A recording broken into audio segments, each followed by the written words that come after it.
Hello নমস্কার বন্ধুরা, আমি আরজু কিচেনের পক্ষ থেকে বলছি। মায়েরা তো ভীষণভাবে চিন্তিত থাকেন বাচ্চাদের কি দিবেন স্কুলে। সব সময় আজকে গেলে তো কালকে আবার নিয়ে চিন্তা, কালকে গেলে তো পরশু দিন। সবসময় তো রুটি আর আপনি সুজি এগুলো তো সবসময় খেতে চায় না।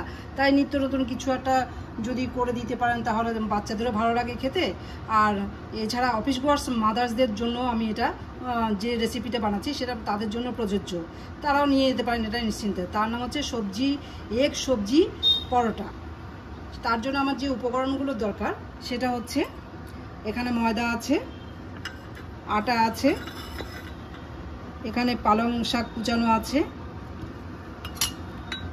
এখানে গাজর, বিট, পেঁয়াজ আর কাঁচা লঙ্কা এগুলো সব কুচি কুচি করে রাখা আছে।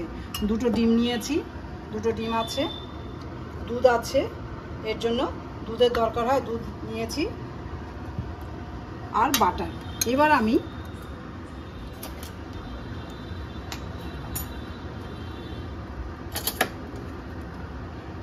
এই বাটি থেকে, ময়দার বাটি থেকে আমি দুটো স্পুন,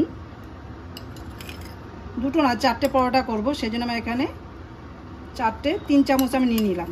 3 চামচ ময়দা নিয়ে নিয়েছি,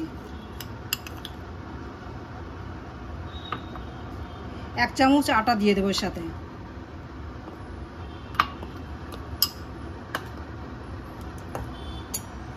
এবার আন্দাজ মতো 1 পিঞ্চ সল্ট দিয়ে দিলাম।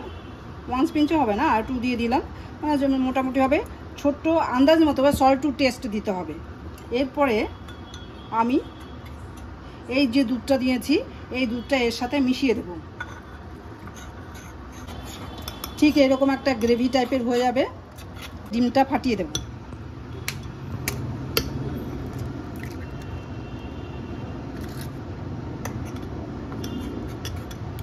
আচ্ছা, এতে আমি 1 পিঞ্চ গোলমরিচের গুঁড়ো দিচ্ছি, 1 পিঞ্চ জিরে গুঁড়ো দিয়ে দিলাম। দিয়ে আমি এটাকে একটু ভালো করে আবার মিশিয়ে নেব।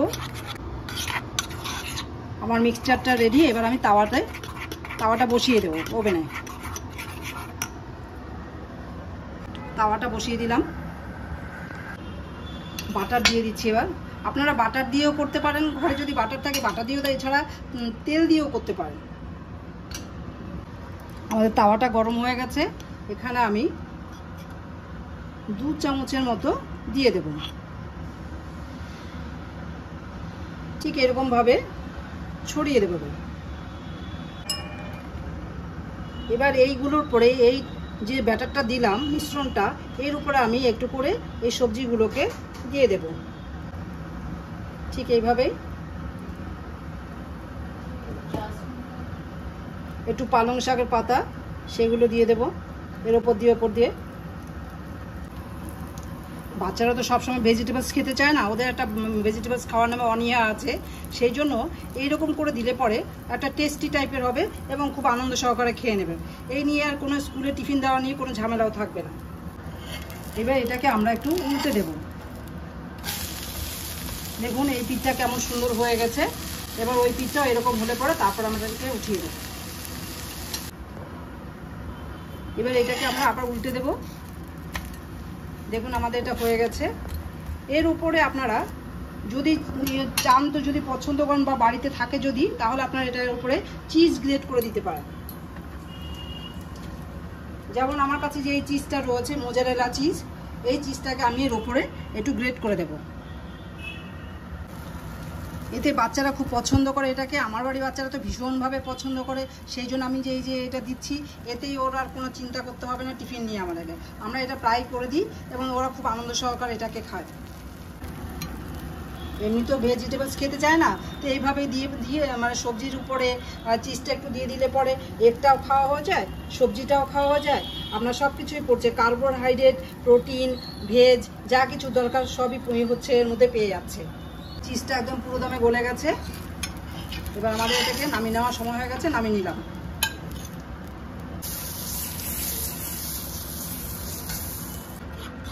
এইভাবে আমি আরো একটা বানিয়ে নেব এর মধ্যে। এর উপরে একইভাবে বিনস, গাজর। এবার এটাকে আমরা আবার উল্টে দেব। এটা আমাদের এটা হয়ে গেছে, আবার একটু উল্টে দিচ্ছি। আমরা এটাকে চিজটাকে গ্রেট করে দিচ্ছি।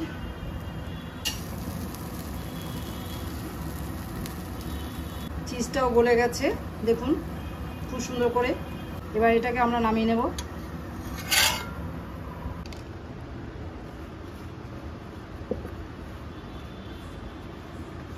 এইভাবে আমি টিফিন বক্সে দিয়ে দিলাম। এবার এখানে সসটা দিয়ে দেবো।